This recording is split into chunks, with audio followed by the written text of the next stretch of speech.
अस्सलाम वालेकुम स्टूडेंट्स। और उम्मीद है कि आप सब खैरियत से होंगे। आज का जो लेक्चर है वो लेक्चर नंबर 1 की कंटिन्यूशन में है। उसमें लेक्चर नंबर 1 में मैं आपको रिवाइज़ करा देता हूँ थोड़ा सा कि हमने थ्योरी को डिस्कस किया था चैप्टर नंबर 1 के, केमिस्ट्री के chapter number 1 fundamentals of chemistry. तो उसमें हमने पूरा थ्योरी पार्ट कवर किया था। शायद एक आध चीज़ कोई रह गई, लिमिटिंग रिएक्टेंट वगैरह, वो मैं आपको करा दूँगा। ना अब हम स्टार्ट करते हैं न्यूमेरिकल्स पे, बिकॉज मेजर पार्ट जो है वो न्यूमेरिकल बेस होता है हमारा चैप्टर नंबर 1 से। तो इसमें 3 तरह के न्यूमेरिकल्स आ सकते हैं। स्टोइशियोमेट्री के, मास और मोल्स के न्यूमेरिकल्स होते हैं, और जो न्यूमेरिकल्स आते हैं वो ज़्यादातर एम्पिरिकल फार्मूला और मॉलिक्यूलर फार्मूला के हवाले से आते हैं। तो आज हम एम्पिरिकल फार्मूला और मॉलिक्यूलर फार्मूला को डिस्कस करेंगे, ठीक है। तो आज का जो लेक्चर है वो numerical related to empirical and molecular formula. चलिए डिस्कस करते हैं इन प्रॉब्लम्स को। सबसे पहला न्यूमेरिकल क्या है? A compound of carbon, hydrogen and nitrogen. एक ऐसा कंपाउंड है कि जिसमें कार्बन, हाइड्रोजन और नाइट्रोजन है। अब ये नहीं पता कितनी क्वांटिटी में, कार्बन 6 हो सकते हैं, हाइड्रोजन 6 हो सकते हैं, नाइट्रोजन 2 हो सकते हैं, ठीक है। इसकी क्वांटिटी नहीं पता, बट इन तीनों को मिलकर कोई कंपाउंड बना है, कोई सब्सटेंस, कोई एलिमेंट, ठीक है। Contains 66.7% of carbon. उसने कार्बन की परसेंटेज बता दी, ये नहीं बताया कि कार्बन कितना है, ठीक है ना। उसने परसेंटेज बता दी 66.7% of carbon, 7.41% of hydrogen and 25.9% of nitrogen. और मॉलिक्यूलर मास आपको गिवन है कितना, 108, ठीक है। कार्बन की क्वांटिटी लिखी है आपने, हाइड्रोजन की लिखी, नाइट्रोजन की लिखी। अब मॉलिक्यूलर मास, बेटा मॉलिक्यूलर मास कैसा है कि molecular weight of carbon x, यहाँ एक्स से मुराद ये है कि एक्स वो क्वांटिटी है कार्बन की। कार्बन 2 हो सकता है, C2, C3, C4 हो सकता है, ठीक है, अभी नहीं पता मैं, बट कार्बन की क्वांटिटी उसने बता दी। हाइड्रोजन की कोई ना कोई क्वांटिटी हो, नाइट्रोजन की कोई ना कोई क्वांटिटी हो, तो तीनों को मिलाकर जो कंपाउंड बनेगा उसका मॉलिक्यूलर वेट होना चाहिए 108, ठीक है। चलिए रिक्वायर्ड क्या है, हमने निकालना है एम्पिरिकल फार्मूला और मॉलिक्यूलर फार्मूला, ठीक है। चलिए देखते हैं, सॉल्यूशन की तरफ आते हैं। बेटे एम्पिरिकल फार्मूला और मॉलिक्यूलर फार्मूला निकालने से पहले हमें सबसे पहले देखना पड़ेगा नंबर ऑफ मोल्स, ठीक है ना। सबसे पहले हम निकालेंगे number of moles. Number of moles मैंने पहले भी बताया था आपको प्रीवियस लेक्चर में। नंबर ऑफ मोल्स निकालने का तरीका क्या है, mass of a substance in ग्राम, ठीक है। किसी भी चीज़ का मास ग्राम में मौजूद हो, डिवाइडेड बाय एटॉमिक मास और मॉलिक्यूलर मास। बट बेटा कुछ सवालों में देते हैं गिवन मास, इस सवाल में हमें दिया है परसेंटेज, तो हम मास की जगह पे परसेंटेज भी रख सकते हैं, ठीक है। चलिए नाउ नंबर ऑफ मोल्स, ये फॉर्मूला बन जाएगा number of moles equals to percentage upon atomic mass. चलिए कार्बन के लिए देखते हैं। कार्बन, हाइड्रोजन और नाइट्रोजन के तमाम के मैंने एटॉमिक और एटॉमिक मासेस लिख दिए, ठीक है। तो कार्बन का था 12, एटॉमिक मास की जगह हमने लिखा 12। एक मिनट बेटे, ये है हमारा एटॉमिक मास और ये हमने लिख दी परसेंटेज 66.7, कहाँ से, इधर से आई, ठीक है। नाउ हमने जब इसको कैलकुलेट किया तो हमारे पास आंसर कितना आया, 5.55। सिमिलरली हाइड्रोजन के लिए करते हैं और नाइट्रोजन के लिए। हाइड्रोजन के लिए किया, कितना होता है हाइड्रोजन का, 1, हमने लिख दिया 1, ठीक है। और हाइड्रोजन की परसेंटेज कितनी है, 7.14। सॉल्व किया तो हमारे पास आंसर आ गया। नाइट्रोजन के लिए किया, नाइट्रोजन का कितना, 14, परसेंटेज कितनी, ये 25.9। सॉल्व किया, आंसर आ गया। सबसे पहले हमने क्या निकाला, number of moles. Second step क्या होगा हमारे पास, first step number of moles, second step है सिंपलेस्ट रेशो। बेटा सिंपलेस्ट रेशो कैसे निकलता है, सिंपलेस्ट रेशो वो होता है कि जो सबसे स्मॉलर वैल्यू आपके पूरे कंपाउंड में, सबसे स्मॉलर वैल्यू जो होती है वो हमारा सिंपलेस्ट रेशो निकालता है, ठीक है। ये हमने प्रीवियस लेक्चर में देखा था। नाउ तो हमारा कंपाउंड किन किन चीज़ों से मिलके बना है, कार्बन, हाइड्रोजन, नाइट्रोजन। बेटा ये गिवन होगा, ठीक है। अगर लेट से आपके पास ये गिवन नहीं है, आपके पास एक टर्म दे देगा ऑर्गेनिक कंपाउंड, तो वहाँ पे ऑर्गेनिक कंपाउंड में आपके पास 3 चीज़ें होंगी, कार्बन, हाइड्रोजन और ऑक्सीजन, या फिर ये भी नहीं दे, आपको दे दे हाइड्रोकार्बन, तो आपके पास दो चीज़ होंगी, कार्बन और हाइड्रोजन। ठीक है, तो इस चीज़ को ध्यान में रखना। चलिए सिंपलेस्ट रेशो कैसे निकालते हैं बेटे? सिंपलेस्ट रेशो ऐसे निकालते हैं कि सबसे पहले हमें इनका मोल रेशो निकालना पड़ता है। क्या निकालना पड़ता है? Mole ratio. ये स्टेप मैंने नहीं किया, आगे देख लीजिएगा। मोल रेशो कैसे निकालते हैं कि जो भी नंबर ऑफ मोल्स हैं उसको डिवाइड कर दो लीस्ट नंबर ऑफ मोल से। जो, दोबारा सुना, जो सबसे ज़्यादा, या कोई भी, जैसे कार्बन है, लेट्स से कार्बन का जो भी नंबर ऑफ मोल्स हैं उसको डिवाइड कर दो लीस्ट नंबर ऑफ मोल्स से। लीस्ट नंबर ऑफ मोल्स कौन से इन तीनों में से? इन तीनों में से कौन सा है?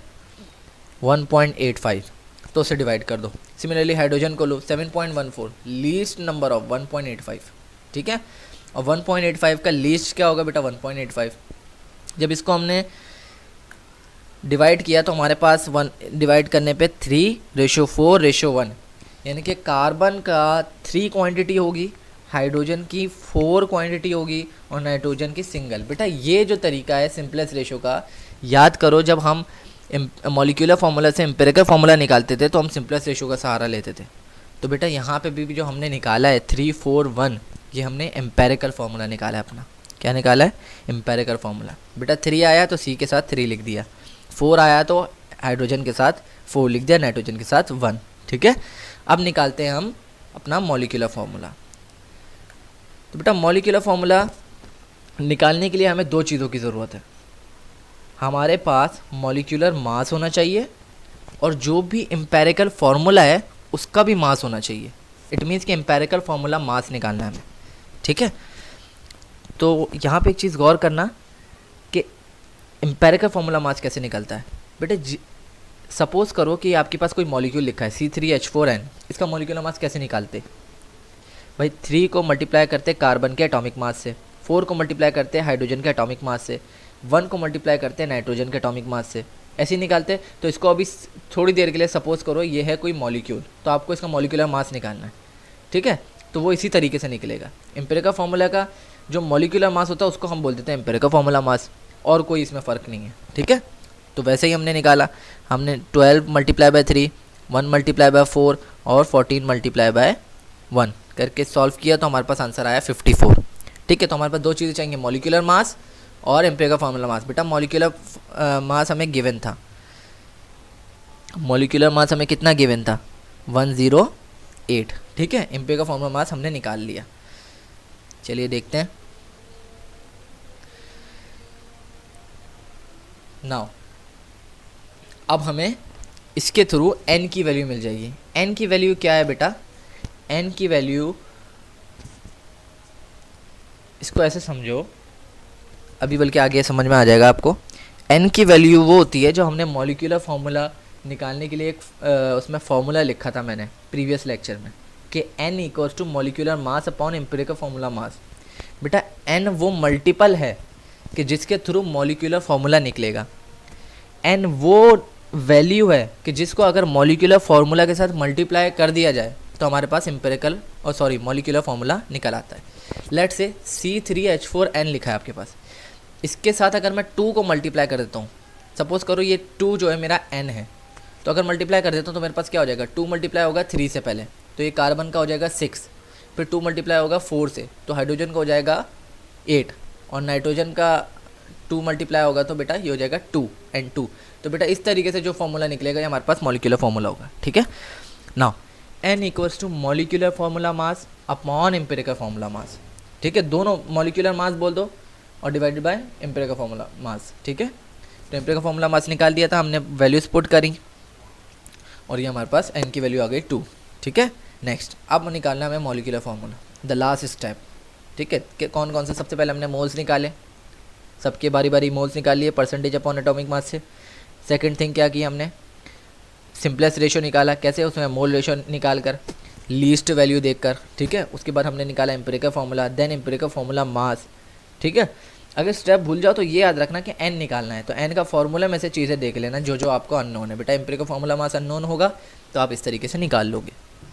नाउ मॉलिक्यूलर फार्मूला निकालने का तरीका क्या है? n multiply by empirical formula. Empirical formula क्या है बेटा हमारे पास? ये है एम्पेरिकल फार्मूला।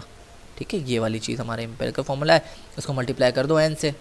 चलिए देखते हैं, 2 मल्टीप्लाई बाय C3H4n, मल्टीप्लाई करेंगे तो 2 3 से भी होगा, 4 से भी होगा, ये वाला 2 हमारा 3 से, फिर ये 4 से, फिर ये n से। ठीक है, चलिए देखते हैं, C6H8n2।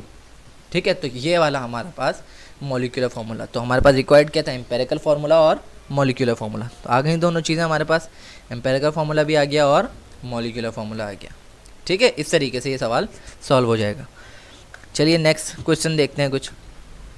यहाँ पे हमारे पास एक सवाल आया है कि acetic acid contains carbon, hydrogen and oxygen. अब यहाँ देखो, यहाँ पे उसने नाइट्रोजन की जगह ऑक्सीजन बोल दिया। बेटा ये एग्जामिनर ये भी लिख सकता था कि कोई ऑर्गेनिक कंपाउंड है, तो वहाँ पे भी अंडरस्टूड सी बात थी कि अगर ऑर्गेनिक कंपाउंड लिखा हुआ आ जाए तो तुम्हें कार्बन, हाइड्रोजन और ऑक्सीजन मानना है। ठीक है, अगर हाइड्रोकार्बन आ जाए तो हाइड्रो का मतलब हाइड्रोजन, कार्बन का मतलब कार्बन, सिर्फ ये 2 चीज़ें होंगी उसमें। ठीक है, यहाँ पे खैर उसने बता दिया पूरा। तो कार्बन, हाइड्रोजन और ऑक्सीजन वाला कंपाउंड है हमारे पास। 4.24 gram sample of the acetic acid. Carbon 4.24 gram of sample of acetic acid, एक एसिटिक एसिड का उसने लिया। और वो कितना है बेटा, एसिटिक एसिड क्या होता है मैं आपको लिख के बता देता हूँ। एसिटिक एसिड होता है CH3COOH, या सिंपली आप कह दो C2H4O2। बेटा ये होता है हमारे पास। ठीक है, तो अभी हमें नहीं पता, हमें यही चीज़ निकालनी है, यह आंसर हमारा आना चाहिए। चलिए देखते हैं, 4.24 gram sample of the acetic acid on complete combustion. जब उसको जलाया गया ऑक्सीजन की मौजूदगी में, they gave 6.21 gram of carbon dioxide. बेटा कार्बन डाइऑक्साइड का मास लिख दिया हमने, मास ऑफ कार्बन डाइऑक्साइड कितना, 6.21 ग्राम्स। अब यहाँ पे मास के थ्रू करना है, वहाँ पे परसेंटेज गिवन थी, यहाँ मास गिवन है, बेटा फॉर्मूला वही यूज़ होना है, 2.54 ग्राम्स ऑफ वाटर। ठीक है, the molecular mass of the acetic acid, molecular mass again given है आपको। ठीक है, कैसे भाई, C की कोई वैल्यू होगी, H की कोई वैल्यू, O की वैल्यू, इनका जब टोटल किया तो 60 आना चाहिए। ठीक है जी, एसिटिक एसिड कितना दिया हुआ है, मास इसका भी दिया हुआ है 4.24 ग्राम्स। चलिए रिक्वायर्ड क्या, empirical formula and molecular formula. Solution करते हैं, बेटा वही फार्मूला होना चाहिए था। ठीक है, वहाँ पे क्या, number of moles equals to mass in gram upon molecular mass, ऐसे करके निकाल लेते। तो बेटा यहाँ पे अभी उसको सबसे पहले निकालना पड़ेगा उसकी परसेंटेज, बिकॉज परसेंटेज के थ्रू ही तो हम मोल रेशो निकालते थे, तो हमें परसेंटेज तो निकालनी है। परसेंटेज कैसे निकालेंगे, चलिए देखते हैं। परसेंटेज ऑफ एटम, हमें एटम की परसेंटेज निकालनी है कि भाई ये कितना।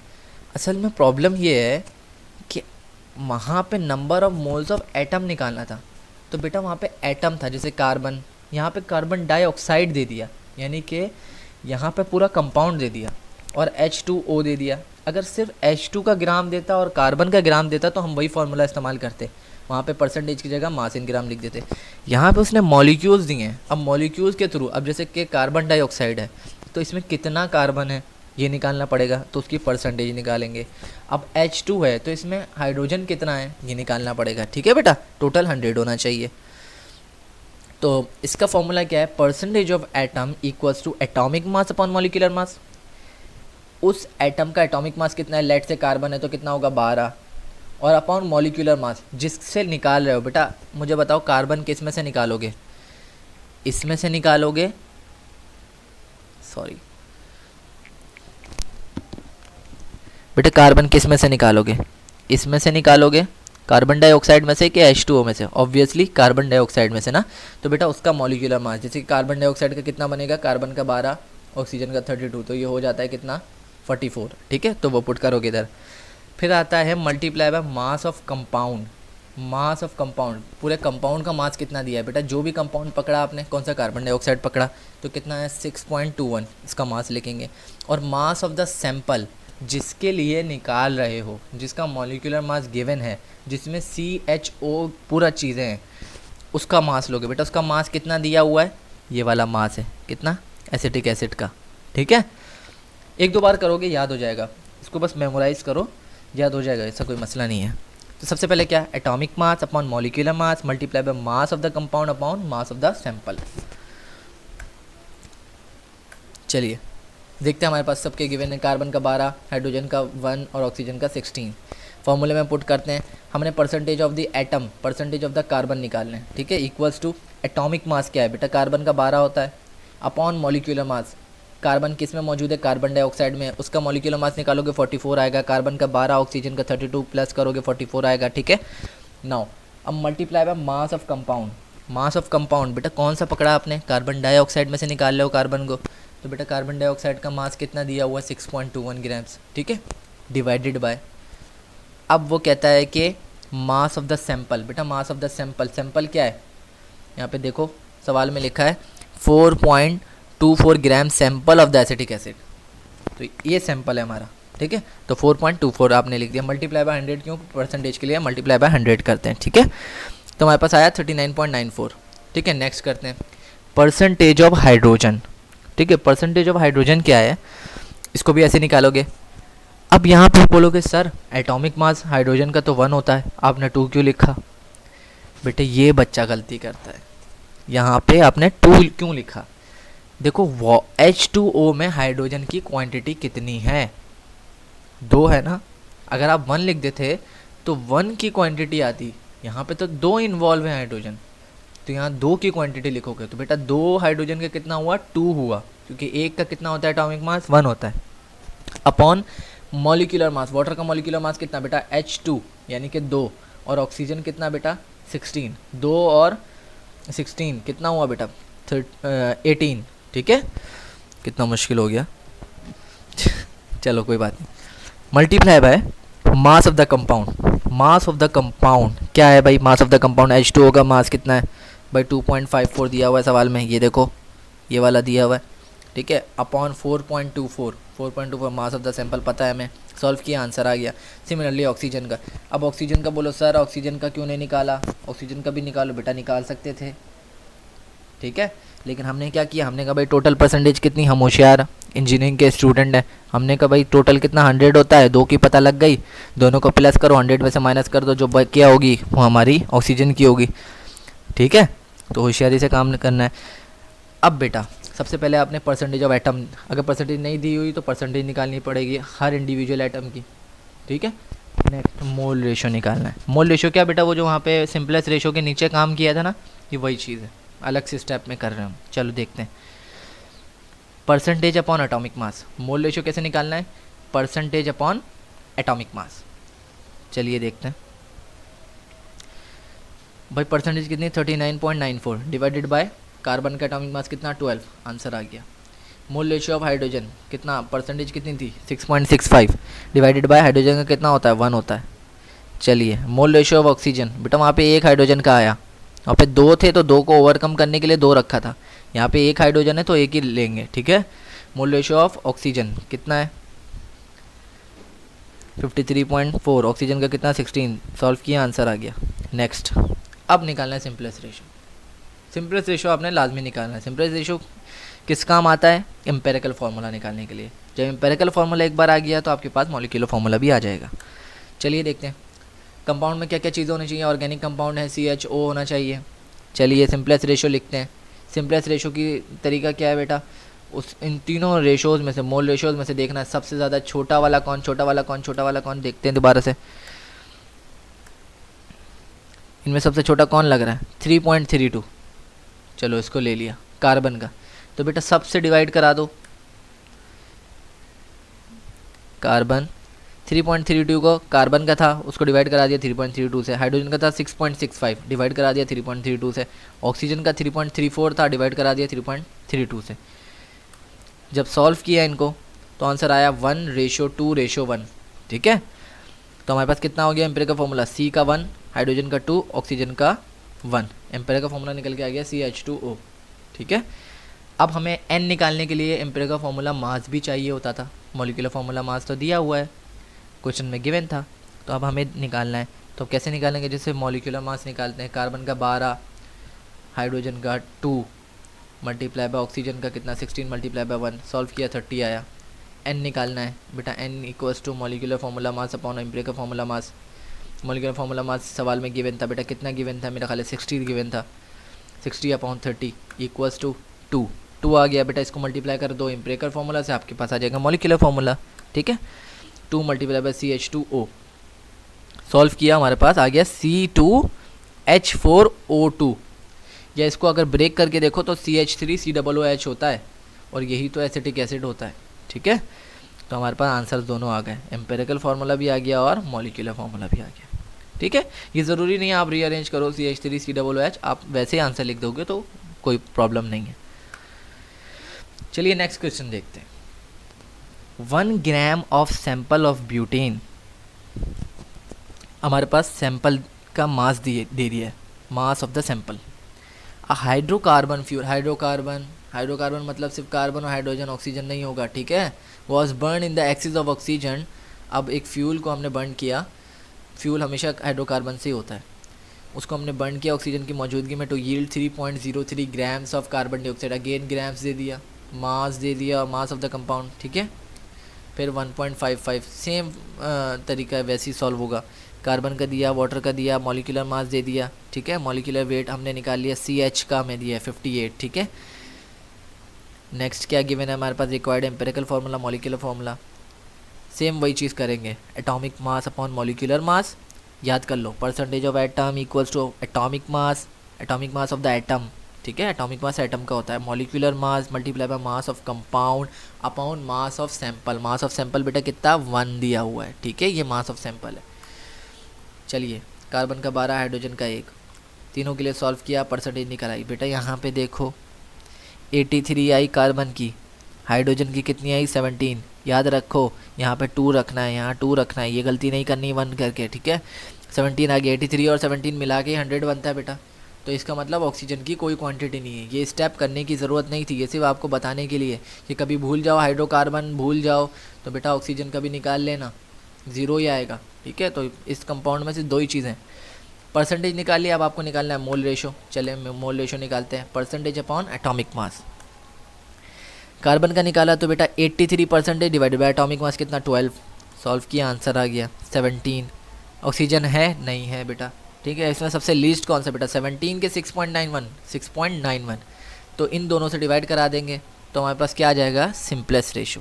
तो नेक्स्ट स्टेप क्या है, सिंपलेस्ट रेशो का, कार्बन और हाइड्रोजन है हमारे कंपाउंड में, कार्बन का 6.91 डिवाइड कर दिया least number of mole ratio 6.91, 17 को भी डिवाइड किया, सॉल्व किया, तो हमारे पास बेटा एक अजीब सा रेशो आया। रेशो क्या आया, पहले वाले का तो 1 आ जाएगा, दूसरे वाले का आया 2.5।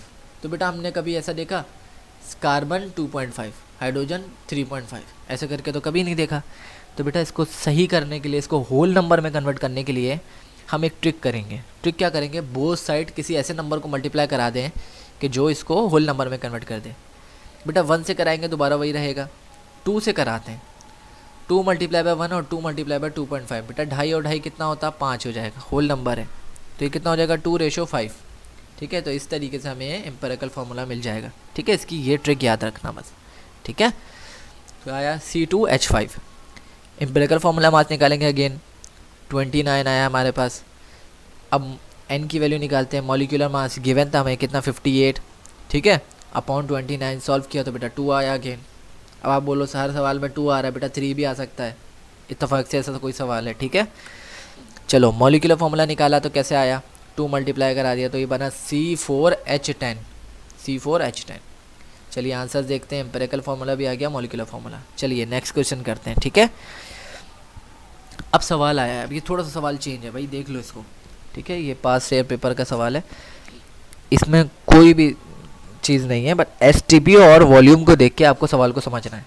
बेटा STP कहाँ पढ़ा था, जब हम अपना 9 क्लास में और इवन फर्स्ट ईयर में भी जब जनरल गैस इक्वेशन ड्राइव करते थे तो हमारे पास वहाँ पे आती थी ये चीज़, याद करो, बॉयल्स लॉ चार्ल्स लॉ के बाद आता था STP और जनरल गैस इक्वेशन, वहाँ पे हम डालते थे PV = nRT, ठीक है।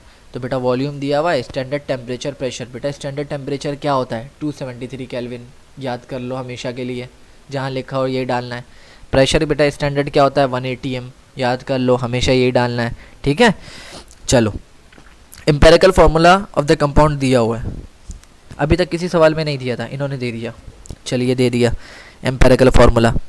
और क्या दिया है 1.8 ग्राम्स ऑफ कंपाउंड, कंपाउंड का ये सैंपल का हमें दे दिया कितना 1.8 grams.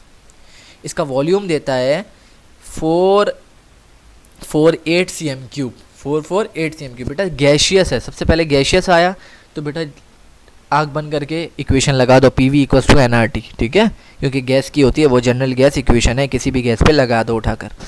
Find its molecular formula, चलो डेटा देखते हैं। वॉल्यूम दिया हुआ था cm क्यूब में, बेटा हमेशा लीटर में होता है वॉल्यूम, तो लीटर को दूसरे लफ्ज़ों में बोलते हैं हम dm क्यूब। तो dm क्यूब में कन्वर्ट करने के लिए डेसी सेंटी मिली पढ़ाया था, नहीं याद तो बेटा 1000 से डिवाइड करा दो, ठीक है। अगर एक के लिए होता तो डेसी 10 लेते हैं, बेटा यहाँ पे क्यूब है तो 1000 लिया है, ठीक है। तो 448 डिवाइड बाय 1000, वो आपको पता है कि अगर डेसी को हटाना है और सेंटी को बुलाना है, वो सब चीज़ें मैंने आपको कराई हुई हैं, ठीक है। एक लेक्चर इसका भी बना दूंगा। चले, मास ऑफ कंपाउंड दिया है 1.8 ग्राम्स, एम्पेरिकल फार्मूला दिया हुआ है CO2H।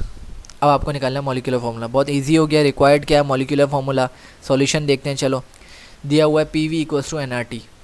बेटा R की वैल्यू याद रहे, R की वैल्यू क्या लेनी है 0.0821, 0.0821, 0.0821।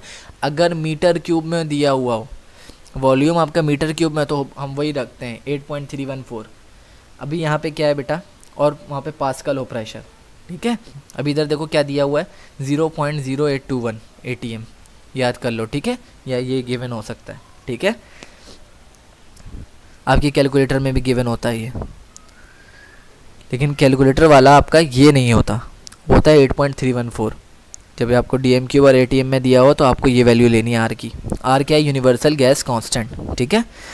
अब बेटा PV इक्वल टू nRT हुआ, यहाँ पे n तो गिवन नहीं, n को तोड़ दिया दो हिस्सों में, बेटा नंबर ऑफ मोल्स, n होता है number of moles, number of moles बराबर होता है mass in grams divided by molecular mass, mass in gram divided by molecular mass. देखो n नंबर ऑफ मोल्स किसके बराबर होता था, मास इन ग्राम, राइटिंग अच्छी नहीं है, बर्दाश्त करना पड़ेगा, मॉलिक्यूलर वेट या एटॉमिक वेट बोल दो, ठीक है। चलिए, तो उसको दो हिस्सों में तोड़ दिया, m/m। जब इसको अरेंज किया, रीअरेंज किया, बेटा एडिशनल डेटा क्या गिवन है STP, यहाँ पे क्या चीज़ गिवन है STP, बहुत इंपॉर्टेंट चीज़। स्टैंडर्ड टेम्परेचर प्रेशर तो अंडरस्टूड ले लो, टेम्परेचर कितना 273 केल्विन, प्रेशर कितना 180 m, ठीक है। जब रीअरेंज किया बेटा, तो यहाँ पे मॉलिक्यूलर मास निकालना था, क्योंकि हर सवाल में मॉलिक्यूलर मास गिवन होता है, उसका बड़ा काम होता है, तो उसको निकालने के लिए जो बड़ा m है नीचे वाला है तो मॉलिक्यूलर मास हुआ, तो बेटा यहाँ पे इसको निकालना पड़ेगा। तो रीअरेंज करके हमने फॉर्मूला निकाल दिया। m की वैल्यू मास इन ग्राम दिया हुआ है बेटा 1.8 ग्राम्स। अच्छा, r की वैल्यू बेटा ये रही, r की वैल्यू ये पुट करो। t कितना है बेटा, ये लो, ये भी गिवन दे दिया मैंने आपको। और बोलो प्रेशर कितना बेटा 180 m, और बोलो वॉल्यूम कितना बेटा, ये लो वॉल्यूम भी आ गया, ठीक है, गंदा हो गया पूरा पेज। चलो, मॉलिक्यूलर मास निकालो 1.8 multiply by 0.0821 multiply by 273 divided by 1 multiply by 0.448। Okay, solve किया, मॉलिक्यूलर मास आ गया कितना 90 AMU, एटॉमिक मास यूनिट, ठीक है।